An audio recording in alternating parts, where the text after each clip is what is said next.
জামায়াতের সঙ্গে সমঝোতায় এনসিপিকে কঠিন মূল্য চুকাতে হবে বললেন সামান্তা শারমিন। বাংলাদেশ জামায়াতে ইসলামীর সঙ্গে সমঝোতায় গেলে এনসিপিকে কঠিন মূল্য চুকাতে হবে বলে মন্তব্য করেছেন জাতীয় নাগরিক পার্টির এনসিপি সিনিয়র যুগ্ম আহ্বায়ক সামান্তা শারমিন। রোববার ২৮ ডিসেম্বর সকালে নিজের ফেসবুক প্রোফাইলে দেওয়া এক পোস্টে তিনি এই মন্তব্য করেন। সামান্তা শারমিন বলেন, বাংলাদেশ জামায়াতে ইসলামী নির্ভরযোগ্য মিত্র না।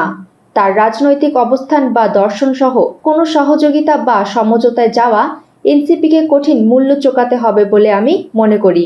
তিনি বলেন, সম্প্রতি রাজনৈতিক জোট প্রসঙ্গে জামায়াতে ইসলামীর দায়িত্বশীল নেতারা মন্তব্য করেছিলেন, জামায়াতের জুলাইয়ের স্পিরিট বাংলাদেশের পরিকল্পনা নিয়ে একমত হলে জামায়াতের সঙ্গে জোট করতে আসতে পারে যে কোনো দল।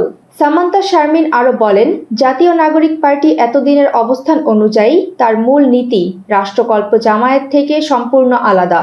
তাই জুলাই পদযাত্রার পর থেকে ৩০০ আসনে একক প্রার্থী দেওয়ার ঘোষণা দেওয়া হয় আহ্বায়ক সহ একাধিক বরাতে এবং স্বতন্ত্রভাবে নির্বাচন করবে এনসিপি।